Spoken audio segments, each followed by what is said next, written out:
Okay, discussion regarding conflict in code regarding off-premises signs for special events.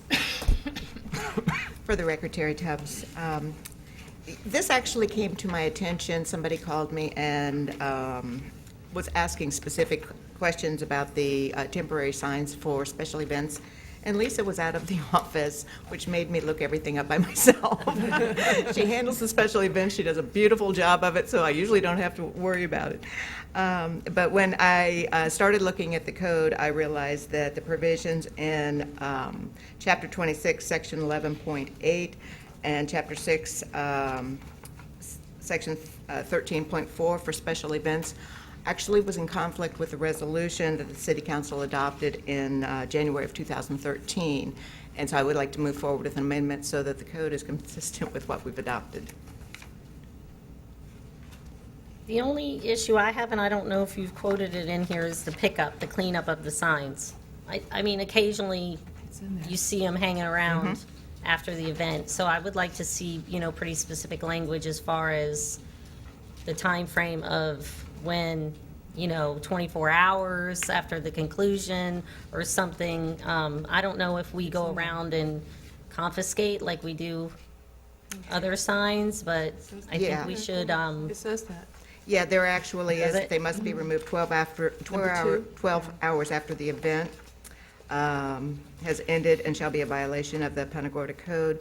There is a charge included that was adopted with a resolution of $10 per sign for any sign that the city has to go in and remove after an event. have we ever charged anybody? I believe we have one. Oh, we have? Yeah. As long as we're still enforcing that and that's part of it, I'm okay with changing the language. Okay. Yeah, I certainly don't need to approve any of this. So No. it's great. Thank you. When we do stuff like this, and it's really just a correction because we already made, does it really have to come back to us? Yes, because it's changing, I would think. Well, we're asking for permission to amend the ordinance, and that's the policy as we come before you for permission to amend the ordinance. I mean, some things are obviously less controversial than others. Right. We've kind of adopted that strategy for a few years now. And it seems to work well than the other way, where they would craft language and then bring it to us, and then we get apart, then they go back and they Do so it again? it kind Okay. of works better. And the discussion doesn't seem to take that No. long when we have situations like that. Yeah. May I ask that we return back to item A, the discussion of the banners? Yes. Simply for the record, since this was a relatively new issue for your consideration, and the city council has not expressed its policy or position on this until this moment, I want the record to be clear that allowing violators of the code up to 60 days to come into compliance is not going to be a standard operating procedure in the future. Agreed? Duly noted. Yes.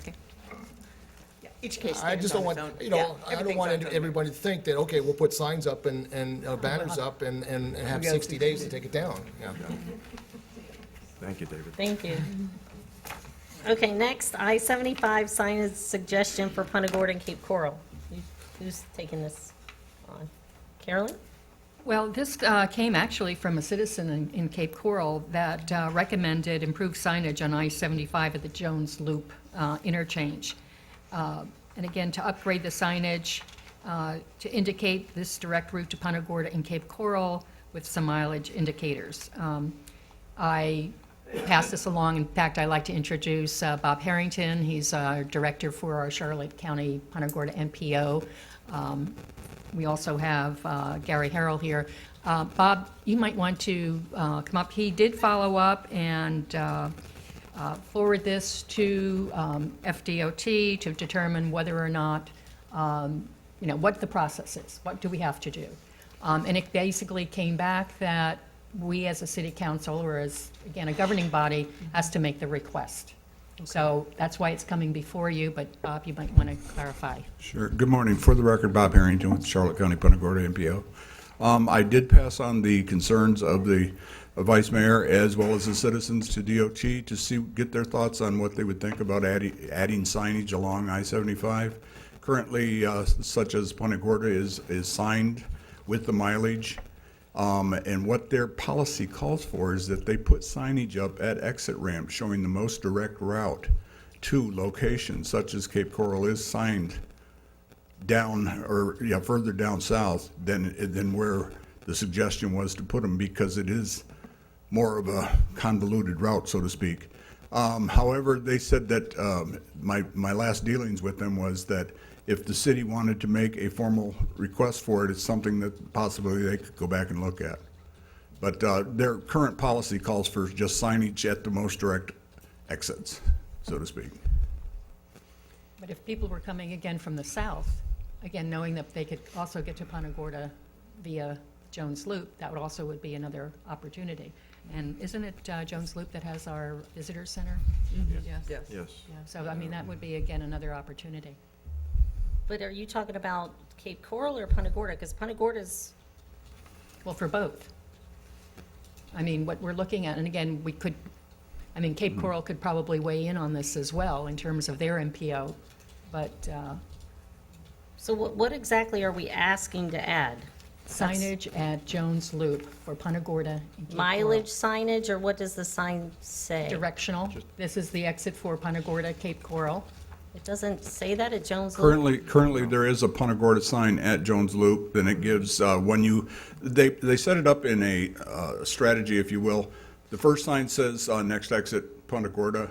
Then as you approach the exit itself, it says Punta Gorda 2 miles with an arrow, so that it does give you the direction in that. Now, that is already there. There is no mention of Cape Coral, but that's not to say that we couldn't at least request it through the city. But Nancy? didn't you say on communication that there's signage at Tucker's Grade for Cape Coral? And that's what the residents of Cape Coral have said, that the signage that's there directs you to get off at Tucker's Grade and go down to what would be the Del Prado entrance into Cape Coral. And what they were saying is it's a more direct route. I guess it depends on which side of Cape Coral you're going to go to.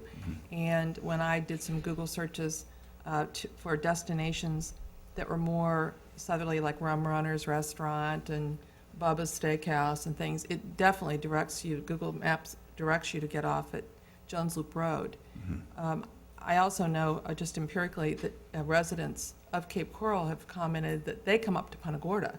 It's easier to get to Punta Gorda to go to restaurants and things than it is to go into Fort Myers from where they live. So they love to come to Punta Gorda. So I think it's really getting people to come through our community as well. So I think it could be a smart move. I think that if a request was put together and, probably through your legal staff, representing exactly what the folks are looking for. Now, we just did, while I was sitting here in the audience, we did a timing checking going to Cape Coral City Hall. We use that as a locale.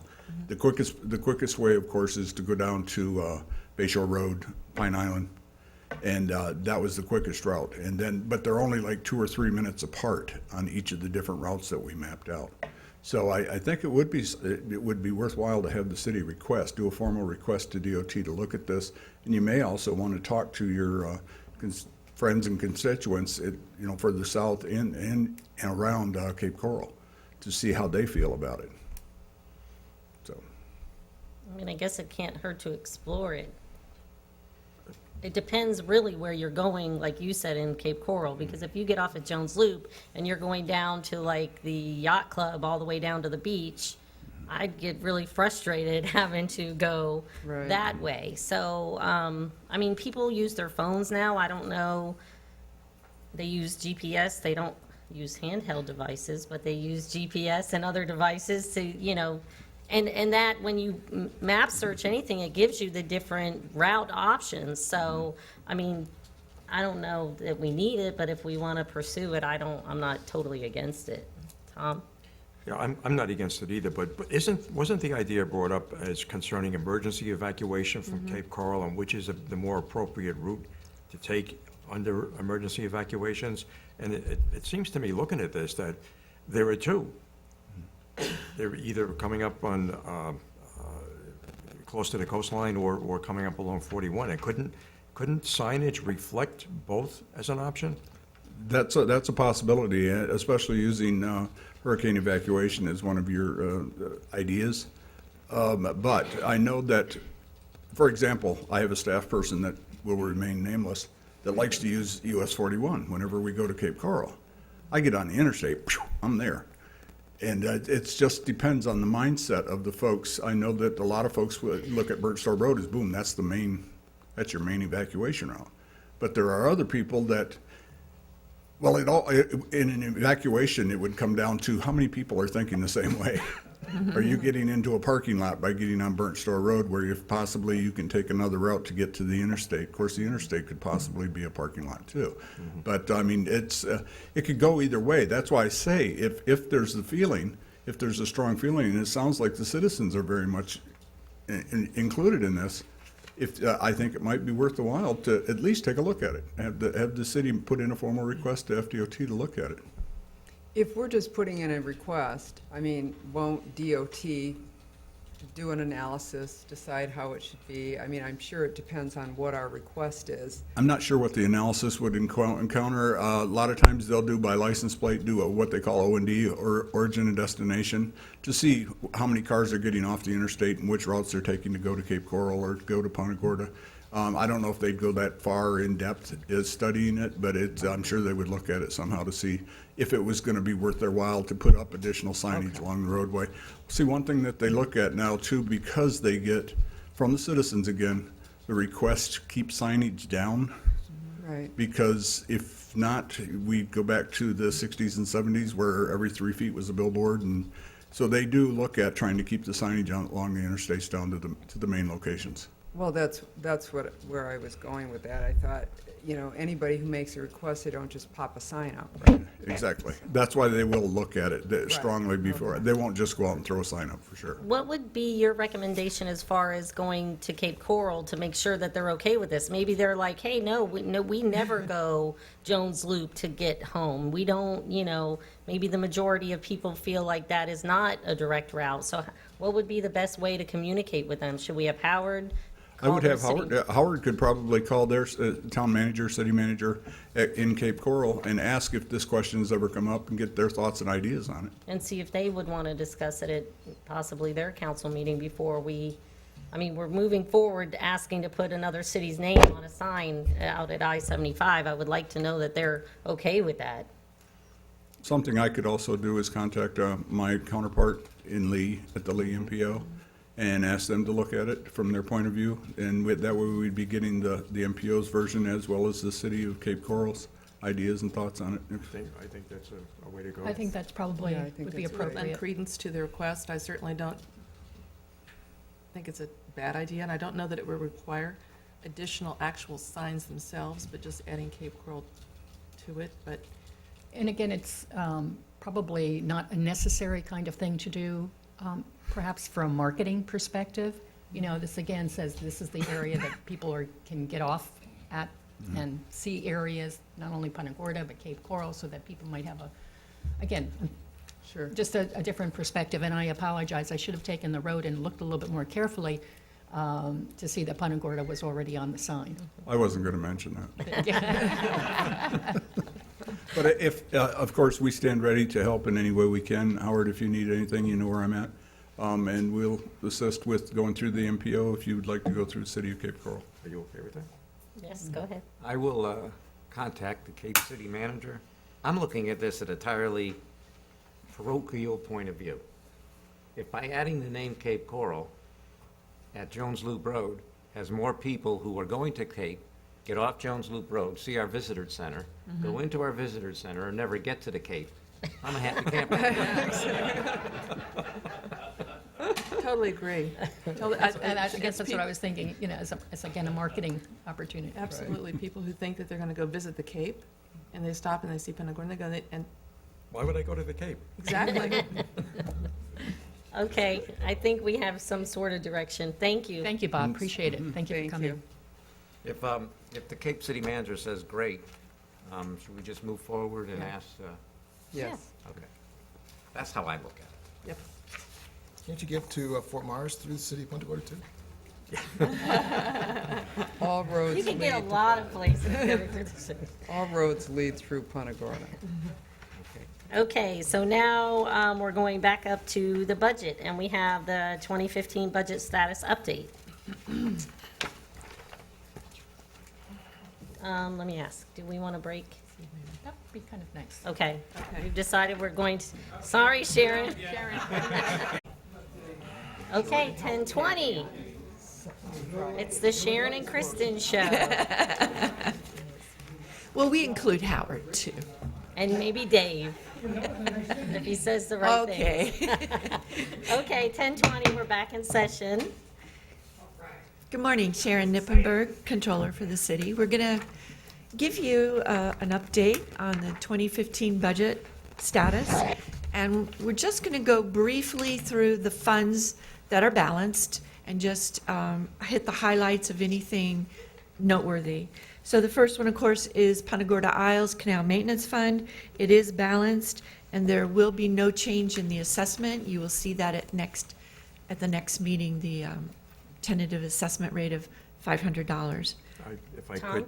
could jump in. Yes. I'm amazed of what has come out of that fund with all of the miles of seawall that we replaced as a result of those storms. What a terrific job. I would think staff, if they were here, they would appreciate you They- hearing that. Thank you. They'll get their word. Rick's in the cry room, we'll let him know. Burnt Store Isles Canal Maintenance Fund, also balanced. No change in the assessment. You will see that resolution at the next meeting for $400 at the single-family residential rate. It does still include, the board is still considering the lock widening project. There was $50,000 budgeted in 14. There's the balance of the $50,000 budgeted in 15. However, they're still studying it, and so it will come back to you before they actually go forward with the project. Sorry, Sharon, is that 100,000, that's like a rough estimate, an engineering estimate? That is a planning number Okay. only, planning number only. They also have under review, at the request of the results of the survey from their constituents, that they would like to do a geotechnical survey of the canal perimeter and a bathymetry survey. So they've asked staff to put together numbers and get a price, and then they'll decide exactly what they can afford to do. Okay? That was BSI. Sanitation fund also balanced, and there is no planned change in rates or service levels. Utilities fund, we just discussed that at the last council meeting. It is balanced for 2015 for current operations. The discussion of the RO plant construction itself will be at your August meeting. They do use reserves to fund some of the current CIP as intended. There is also $2 million of financing in the current budget that will sponsor the continuation of the well field testing and going forward with the permit only for the RO project, but it doesn't carry us beyond that. And it also reflects the change in the reserve policy of 7.5%. Building fund, we discussed earlier, and as you recall, they were authorized to increase their full-time equivalents, so they have hired another building inspector and a part-time clerical person to keep the service level as expected. They are balanced and no anticipated changes in any of their fees. I've heard from a contractor that our timing is really speedy. In fact, like in some instances, one day or the same day. So that's really impressive. Good customer service going in our building department. The customer loves it. Sometimes the contractors, sometimes they like it, sometimes they don't, because if they get Then the they- permit so they quick, have the to. customer calls them and said, how come you're not working? Yeah. Well, But I still continue to hear excellent comments about our building department, and, but I can't say the same that exists throughout our county, but I commend our staff for being very responsive. The Marina Fund is currently balanced. We are enjoying a good use of the slips, and revenues have exceeded budget. And so in the past, we've been reporting woe is me and difficult to balance. So we're glad we flipped that the other direction. We will be discussing with you in August some requests from our marina manager for some small capital improvements. And we might even have some funds to be able to show you that we can do some of those projects, but that will all be discussed in August. Yeah, now, as we talked about under the CRA budget, if we use CRA money to do, like, for instance, fixing some of the windows, we don't need to go back to the county commission. It's not a new project. It's not a new project. It's there, and we can do those types of things. And I think our city attorney, we should thank him for his creative visioning on our marina and helping us stay afloat. Very good. And the last thing we just wanted to bring up is that we are still trying to work towards establishing an R&R fund for the marina, as we have done for some of the other funds. We obviously, at some point, will need to evaluate what's going on with the docks themselves. I mean, there is definitely an end of life for them. And at what point will we need to look at dredging? So there's a whole analysis that we'll want to do for you. And we would like to have that in place for next year's budget discussion. But I just wanted you to be aware of that will be an upcoming issue that we will discuss. I think that's very appropriate. I agree. Important. Then we have the gas tax funds, both of them. The 6-cent gas tax fund is where we can actually use it to operate and maintain our road system. And as you recall at the last meeting, Public Works brought to you one of the state contracts that is still under review. One of the previous state contracts had come back in lower than the previous contract. So the trend with our state contracts is not good for the city to maintain the level of service that we would like to provide along the roads. So there will be ongoing discussion, but for the moment, because we do have some reserves, we are balanced and we can continue on as we have in the past. The other gas tax fund, where we fund the actual improvements to the roads, this is where our heavy paving program is. We still need the subsidy from the general fund. That is reflected in the general fund budget of $355,000. And Public Works brought to you, at your request, a discussion of where are we with paving and are we meeting needs? And you may recall there was a suggestion from staff that about $617,000 would meet an annual need, but because there were several years where we weren't reaching that level at all, we do have a backlog. And they suggested that an additional $150,000 a year would help us catch up. So we have a nice graphic slide for you, Kristen. Isn't that cute? So this is for your consideration today at whatever proper time during the meeting you would like to discuss how we might go about, if you're interested in trying to do the catch-up, and where we might fund that from. We actually have a recommendation for you at the end of the slide. At the end, I think we should do it at the end, hear That's it fine. all, and then do it at the end. This is the, just bringing it forward to you, this is the updated 2014 paving program, and then there are several slides, it's also on the web page for any of you that are interested, of what is currently planned for 15. And then we added in what had been planned for 16, in knowing that if we do have additional funds available, that we would readjust what had been planned for 16 and what can move forward. We won't be able to tell you that specifically today, because we'll have to analyze what the utility fund is going to be planning on doing as far as needs in the right-of-way, and even if maybe somehow we might be interfacing with any county projects. So we'll need to do a lot of review before we can tell you what might change, but at least if you've got your list of roads, it gives you some idea of where we're going with projects. With regards to Marion and Olympia, we have here maybe moved to 2015. Do we have any timeline on that? Well, Once the contractor for the downtown flooding leaves, we can then plan. We gotta wait till they get all out of there. Okay. But do we have a sense in terms of when they may be done? Well, our goal is end of July. July. That's the goal. Am I hearing that Marion and Olympia, once they're done with the downtown flooding, will be put on the top of the list?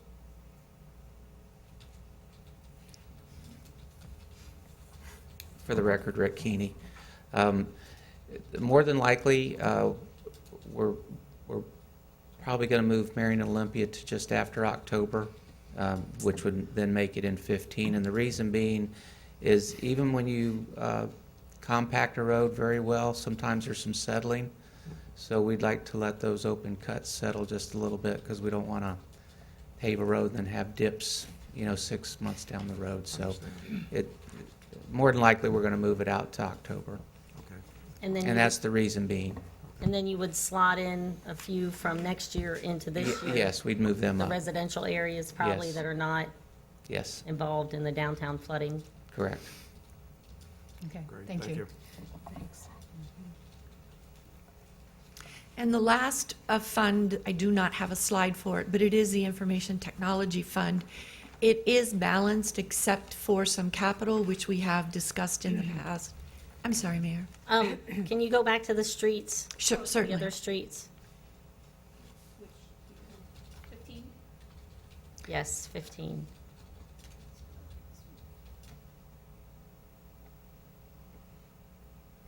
McGregor, is William, is that area, McGregor I know is really bad, that whole area over there, is that being addressed? It's kind of not a forgotten neighborhood, but it's very Yes, all well-traveled. streets are being evaluated, but yes, McGregor's one of the worst. And, but all the streets are being evaluated. May not fall into in the same time frame, but McGregor is raveling quite badly. Okay, thank you. Rick, another question. I know that the recommendation is to increase the fund by $150,000. Would it be to our advantage to increase that further so that we can definitely catch up and do all that needs to be done at this point in time if we have the revenues? As a department director, why would he ever say no to that? He's right. No, I think our I guess I'm- presentation showed, we were probably needed around $1 million to play catch-up. So we tried to bring you something that we felt was reasonable. The $150,000 was reasonable. Of course, the more money we have available to us, the quicker we can catch up. So we're looking at $1 million then to I believe that actually was the catch up? number. Yeah, Okay, I'm thank pretty you. sure that was I guess that's where I was. What was the amount that?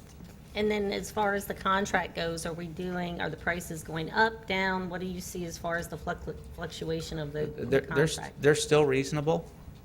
They went down from what we were paying at one time, so it's still pretty good price.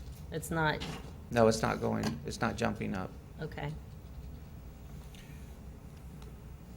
Tom? Any new technology or anything out there with regard to resurfacing that's different now or maybe in the near future from what we're doing? No, we always keep an eye out. We use rejuvenation, which we've been very happy with. The microsurfacing we've gotten away from. That's where you see the raveling on McGregor. It has its use in certain places, but we've evaluated and we've backed off that. There is some methods where you can recycle the pavement and put new in with it. The only problem with that is it takes very large machines. You really can't use it in the residential areas. You need nice big runs, almost like highways, and you need a good 3 inches of asphalt. So there's things out there that we constantly look at and evaluate, and just may not fit our community on the residential roads. So we found the overlay with the asphalt, the S3 is what it's called, is what we're using. And some of ours are so bad that rejuvenation isn't going to Correct. do any good, because that's really just putting the oil back into a road that's somewhat in decent condition. And Yes. some of these, like McGregor, I don't know if that's the way we Yeah. go to school. That's the way everybody goes to Yeah. school from the aisles, my side, and it's in bad shape. Yeah. Yes, Nancy? But I also know that there are a lot of cul-de-sacs that Yes. are really in bad shape. They're not on this list anywhere. And as I've ridden on my bicycle around it, they're pretty rough. And yet, it's low-traffic area. How And do we ever address all of well, what we do, and they're not necessarily listed out, but there are a couple really bad cul-de-sacs out there. Burnt Store Meadows, for example, has 2 right now. We really don't list them as a street, but we go out there and we'll resurface the cul-de-sac, because it's not a full pave of the whole street. The rest of the street looks really nice, and it's just the cul-de-sac from the equipment, the garbage trucks, the moving trucks going around the circle. So we really don't list them out, but we do go out and just resurface cul-de-sacs. And I've noticed that on my road is that, when the trucks, they have to back up and pull up and down and back and forth, and they really can rut it even though it's brand new, asphalt. So it's one of those situational problems. Any other questions? Okay. Okay, we'll move on from paving then, just a brief discussion of information technology. We did resolve the fact that we needed an additional $200,000 to catch up with the infrastructure by requesting the funding from the 1 cent sales tax. So this is one of those that we're bringing forward to you. If the 1 cent sales tax did not pass, that is a need we would have. So we've identified it in a list you're going to see shortly. The general fund share of that would be $146,000. So if you can kind of keep that one in mind of a need that we do have that currently is not in the general fund budget, but we do need it to help out if we don't get the 1% sales tax. This is just a brief overview now. We're going to move into the general fund if you're ready. And this just shows us that moving from the approved 2014 budget of $16.4 million, the proposed 2015 budget now stands at $16.8 million, which is a 2.4% increase. And then showing you the breakout of that on the next slide. This is a look, caught me for a minute. This is a look back to 2008. So over that period of time, we've only increased the personnel budget total of 2.3%, and meanwhile, operating has gone down 20.6%. So that's the long view. Now we'll go to the short view of comparing 2014 to 2015. If you'll recall, when we were looking at this in January and April, we actually anticipated a change in personnel, and that it is now flat. Now, what caused that? Several things. We've had some turnover. We've had some changes in staffing. You'll remember that you accepted recommendations from the city manager to decrease one department director and to decrease a position in the engineering department. And then some of the turnover, so you have lower paid people instead of higher paid, people that went into the drop, change in the pension plan, and also a change in the insurance. We expected it. We had originally thought it would be 6% increase in health insurance, and then we had heard it was going to go to 7.5%, which you had agreed to fund. The good news that we received from our risk manager is it is now going to only be a 2% increase. So for the general fund, trying to remember back, it's about $99,000 savings. So that's one of the many things that we can now say, it's rather impressive to say even with giving 3% merit increases to staff, we will be able to hold the personnel budget flat from 2014 to 2015. Operating is going up 11%, and of course you can see in terms of dollars, that's not a significant number because when you look at total operations, which is personnel and operating, we're only going up 2.4%. And if you'll recall, the changes for operating primarily are in the insurance area. We unfortunately are going to see liability, flood, and all of those major areas go up 15%. And then the computer overhead had to go up 17%, That was the first funding that we were trying to come up with to cover information technology, and yet we're still short the $146,000. So we're still got that tucked over on the side. So 2.4% change is what you're seeing from 14 to 15. Any questions? Okay, staffing remains at 263. There were slight adjustments in staffing, and those have been presented to you in the past. So we can move on if you don't have any questions there. A Carolyn? question in terms of our personnel in the IT department. Now, Yes. we lost a person there. Are we replacing that individual? Is that incorporated into this budget? It is incorporated, and the city manager can address that. We are currently advertising for a IT manager.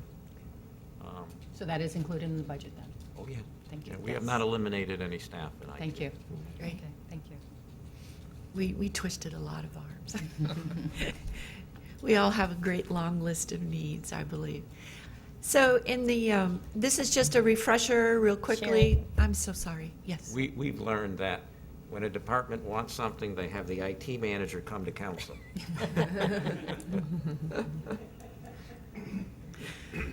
Refresher from the long-range plan moving forward, we have been identifying a use of reserves of 590,000. And even with that, we still originally had a gap of 488, which was reduced to 253,000. And at the very last meeting, we actually had 1,000 we could decide what to do with.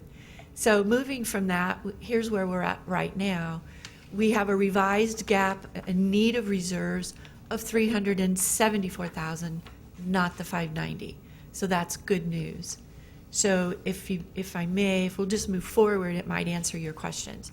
Here's the changes that we've since addressed. Shnep has now become a part of our organization, and with their administrative charge, it's a help balance the general fund. Tom? They haven't even moved in and we're spending their money. I love it. We are forethinkers. And they're still excited to be with us. I know. It's so And refreshing. they we're at the emergency management. I'm like, they really are part of us now. That's Yes. really cool. Yes. We have real scientists now. We also have revised a few minor revenue projections.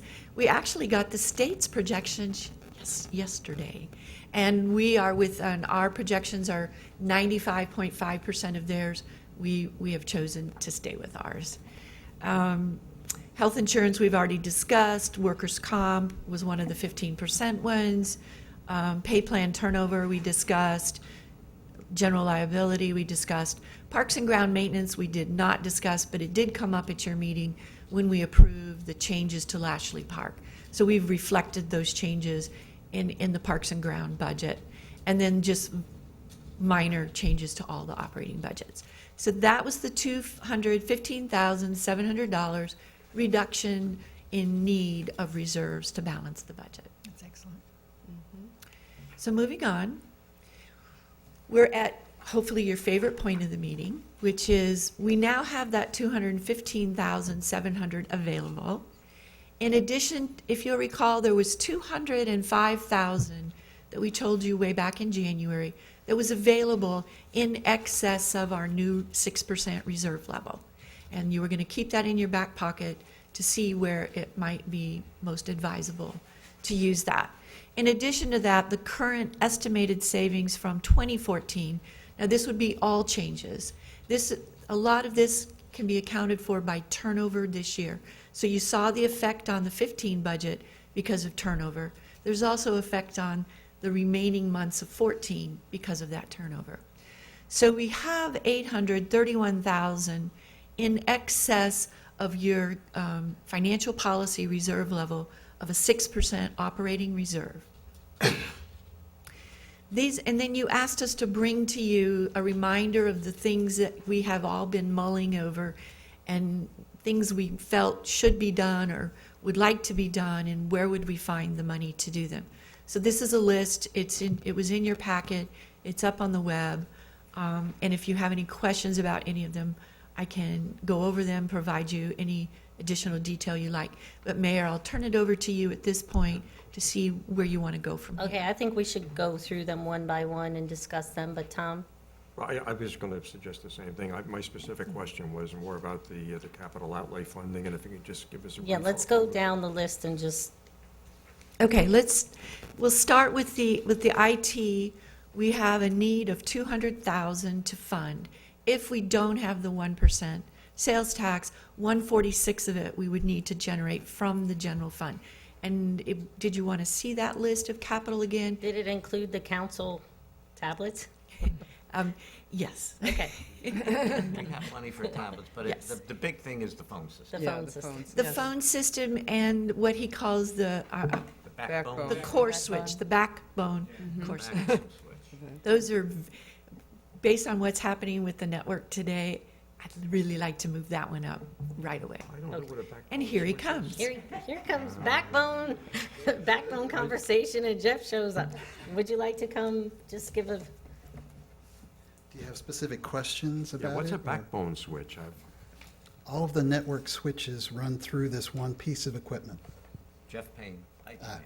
Jeff Payne, IT manager. Morning, Jeff. So the Cisco backbone switch has these slides, and all these pieces slide into it, and it basically keeps our network functioning.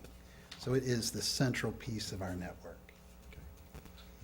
and I think the overall message with our IT department is that this isn't stuff that's like fancy schmancy. This is stuff that's not supported anymore. Like, there's nobody gonna come fix the phones, there's nobody gonna come, give us parts or help or software updates or anything. It's like at the end of its life.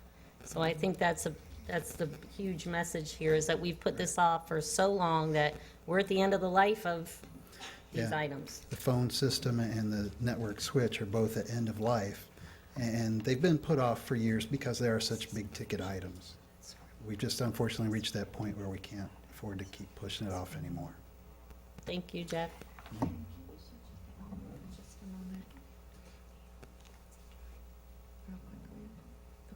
The next list, Kristen's going to pull it up on the Z drive for you. This is the capital outlay list. As you recall, a year ago, we recognized that for 5 years now, we have been postponing replacing capital outlay in the general fund, and that would include mowers for parks and grounds and vehicles and other minor pieces of equipment. So we began an analysis and aging and looking at the repair bills and looking at efficiencies, and determined a 5-year plan to at least begin to get us up to speed. And to do that, we recognized that it would entail about $312,000 if we smoothed it out over 5 years. Now, some of those, Karen, you can switch it back to computer So are now we if you gonna don't say mind. yes to the number one and yes to number two? After we go through the whole Um, list, yes. Would Oh, you, okay. would you like to back up and? No, no, and that's- do- No, we're gonna make No, this, she was just asking how we're gonna decide on these individual items, and I think after we go through the list, then we'll go back through and do the yes, no, Okay. maybe type of thing, Okay. okay? Okay. Do we want to go through the entire presentation first and then go back? Sure, Is it- yeah, We can do that. Yeah, we can do that. We don't have a lot. we'll come We're- back we're to this almost- list at the very end. And I think it'll tie it up very nicely. Okay. So if we can move up to the top section, Kristen. Basically, what you'll see here is that in 2016, we have some mowers. We have quite a few mowers, some for right-of-way, some for parks and grounds. And then we have the police fleet. We have a modernization of the training room and a modernization of the communications equipment room. All of those are focused on technology. So that's 204,000. In 17, again, we have the fleet replacement and some small vehicles for parks and ground. In 16, the list is a little more extensive. They put it off as long as they could, but you'll see several vehicles in public works, admin, engineering.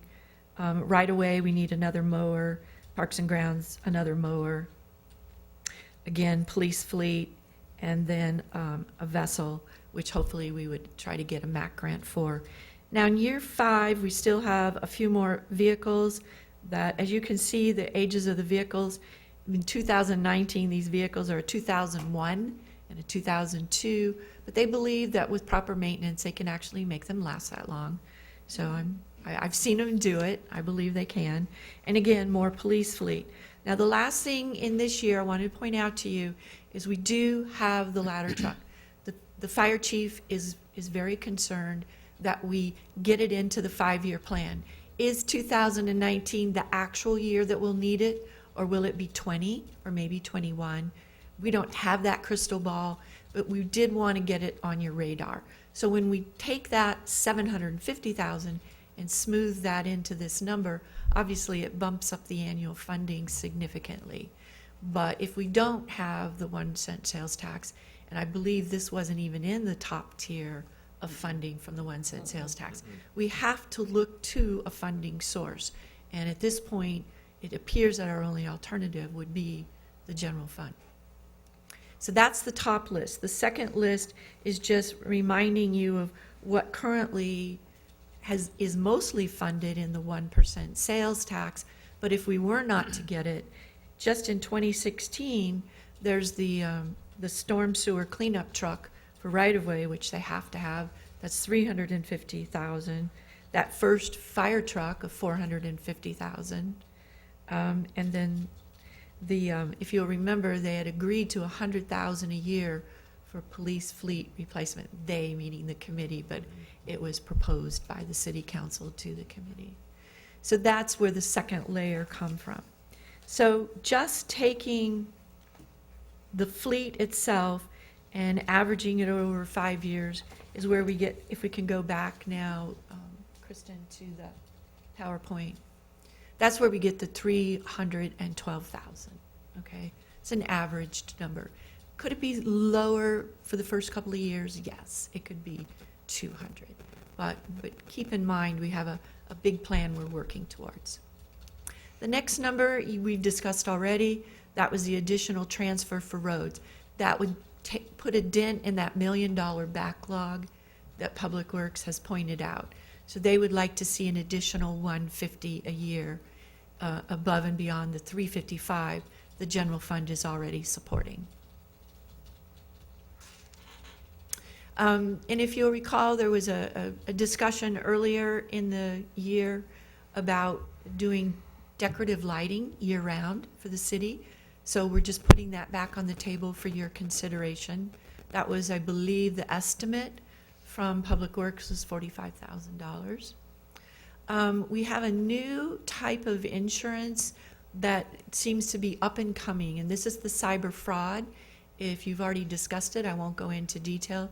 If you'd like a brief explanation, I can do that. Well, maybe for the public. Yes, for the public, For the because Howard. public. Sharon, Phil's also here. Yes. Hurricane Phil. I was in the room crying. Phil Wickstrom, HR manager and risk manager for the city. During the past renewal, and we have already submitted our renewal, and it is being worked through our broker, it was recommended to the membership of Public Risk Management that we purchase cyber insurance. There's, let's talk about Target and P.F. Chang and all of these places that have been accessed, but what they're finding is hackers don't necessarily have to go after 100,000 customers or 1 million customers. They're happy to get 100 Social Security numbers. They're going to get what they can. I've talked at length with our broker. I've talked at length with our IT manager, and we looked at the cyber insurance.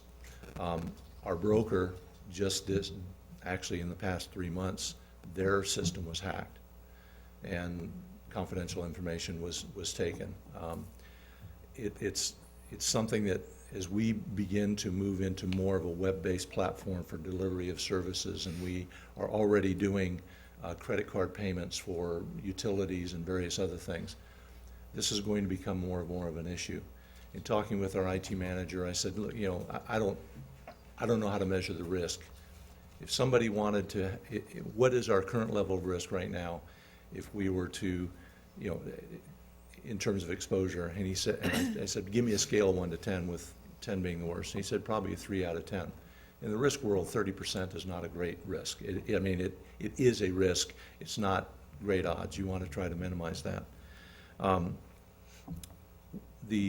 broker went out and did a solicitation for various levels of coverage. We are recommending a coverage that the premium's about $15,100 a year. It gives us coverage in the event that there are Social Security numbers lost, if there are credit card numbers lost, what have you. One of the things we did clarify is that our current errors and omissions policy will not cover any type of cyber loss, period, end of story. And because that was something that I wanted to know up front, is this going to be something that is a duplication of something we have somewhere else? The deductible is still high, but the risk of loss is very high. Per breach, and I'm talking about per individual breach, the fine is $1,000 a day for the first 30 days, and thereafter is $500,000 per 30-day period in which you do not rectify and notify and do all the things that you have to do.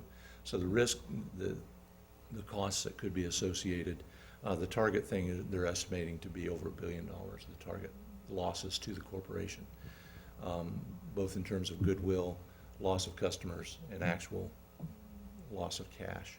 So we feel like 15.1 is a pretty reasonable measure to take to give us an additional layer of coverage. It is something that going forward we will need to look at funding. This is by no means a rich plan in terms of low deductible and all that. Target's deductible was $10 million on their data breach. So I'm here to answer any questions if you have any. That's a pretty compelling presentation as far as Is that shared with the other funds, or strictly the 15,000 coming out of the general fund? Like utilities, because they process payments, is it broken up into the other? We spread all of our insurance over all funds. And it's such an excellent thing you just pointed out, because we put the entire amount in the general fund, not thinking about the spread. But it would be about 65% general fund of the 15, and the rest would be absorbed by the other funds. You look like you wanted to say something. Me? Yeah. No. I was going to make a joke, but no. Okay. No, this was a very solemn discussion, Mr. Risk Manager. Wow.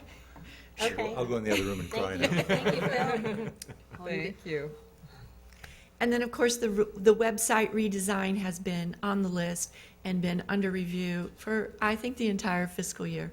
So it was important to get it on the list as a reminder that we didn't have a funding source for it yet.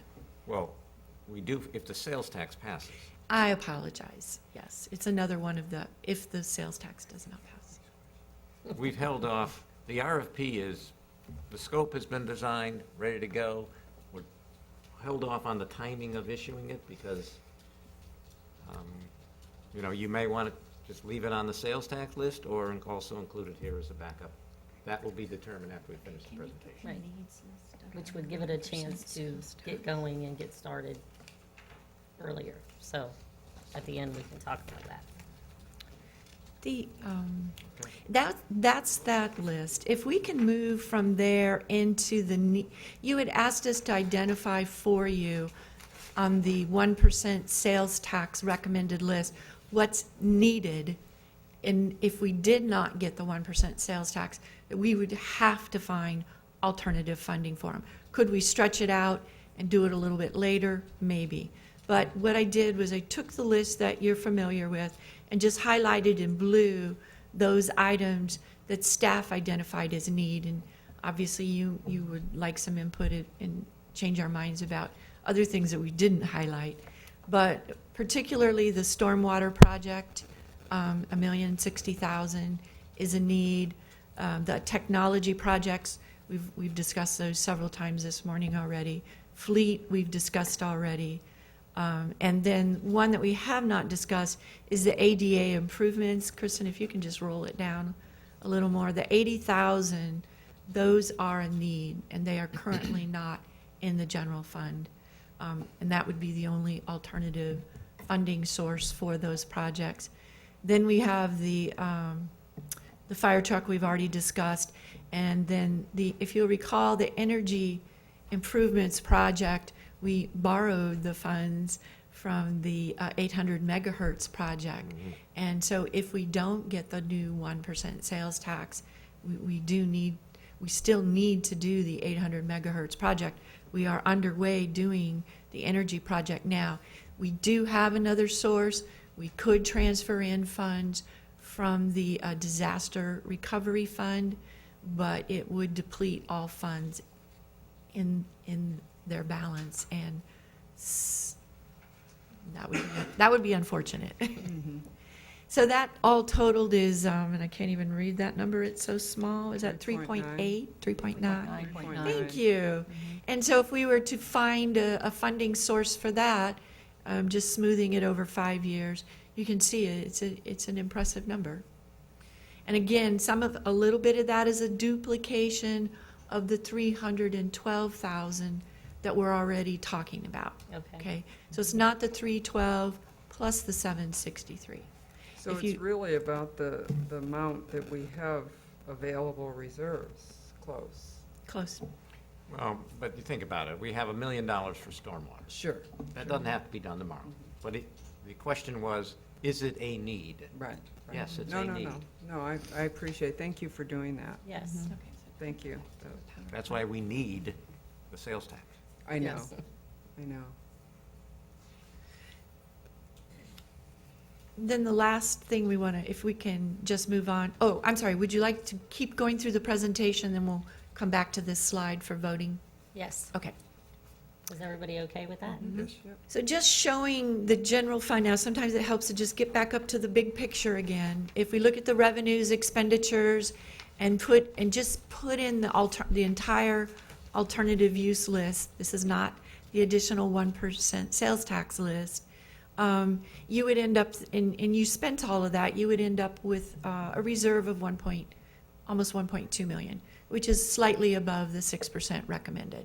So and you understand why the city manager always reminds us it's a one-time use, because once it's gone, it's gone. It's not going to be there year after year to continue projects. So you want to look carefully at the types of uses that you provide for that.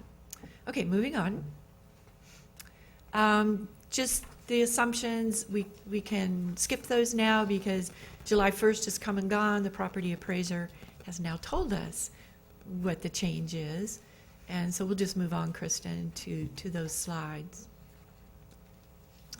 This was, we'll come back to this one. Okay, so here's where we're at. The 2014 final number, and this is kind of interesting. This is the latest we've ever gotten the final number for 2014, was halfway through the fiscal year. We were told that all the final valuation challenges at the county were finalized, and we were at $2.3 million. That is not where we began the year. So we ended up owing some taxes back to people. So when they went through the valuation board with the county, and the county agreed that yes, they were going to lower their value, if the money had already been given to us, it now gets taken away from us. So that was kind of interesting. The number you're more interested in is the final valuation for July 1st. For next year's taxes, the 2.4 million, it is a 4.13.